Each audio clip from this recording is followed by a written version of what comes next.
Bonjour, je m'appelle Mélanie Richard, je suis infirmière clinicienne.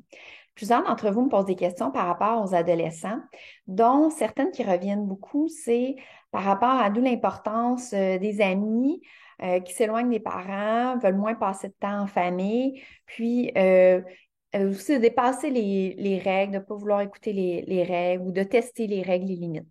Donc, j'ai pensé vous présenter la théorie qui est les stades de développement d'Erickson. Je vais vous partager mon écran pour que ce soit plus clair, pour que vous puissiez suivre pendant que je vous parle.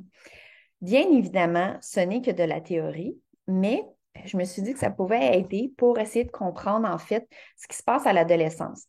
Donc, Erickson, ce qu'il a développé, c'est une théorie au niveau de la personnalité qui se développe durant toute notre vie, bien évidemment, mais selon nos âges, à différents stades, il y a certaines caractéristiques et certains éléments qui font qu'on va développer davantage. Puis, une des phases qui est très importante, il y en a d'autres bien évidemment, mais une qui est marquante, c'est l'adolescence, qui se passe environ 12 à 20 ans. Comme je vous dis, c'est la théorie. Donc, chaque personne est unique, chaque personne est différente. Donc, bien évidemment, ça ne veut pas dire que c'est 100%, que ça s'applique pour votre adolescent, mais ça donne quand même des lignes directrices. Donc, ce qui est important au niveau de l'adolescence, ça va être le passage de l'enfant vers le monde des adultes. Donc, il y a beaucoup, beaucoup de changements.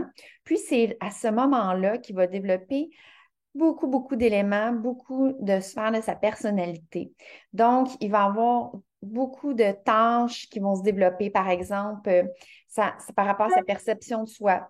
Des changements, il y a beaucoup de changements qui vont se passer au niveau de la puberté. Il va avoir au niveau de l'orientation professionnelle, vers quoi qu'il veut aller étudier.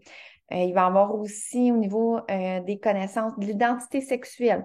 Ça ne sera peut-être pas à 100%, mais il va avoir de l'exploration. Évidemment, à cette phase-là, il y a beaucoup de remises en question au niveau de ses compétences, de ses croyances, de ses valeurs. Donc, cette phase est très importante et il va la développer le plus possible, toujours avec les pairs. Donc, c'est important, en fait, de passer du temps avec les amis. C'est pour ça que souvent, il y a mal à l'école juste parce qu'ils voient leurs amis. Donc, l'importance aussi de participer à des sports, puis même si ce n'est pas des sports, des activités de groupe, que ce soit des arts, peu importe, c'est super important de passer du temps avec des amis de son âge pour pouvoir se développer, expérimenter et se découvrir.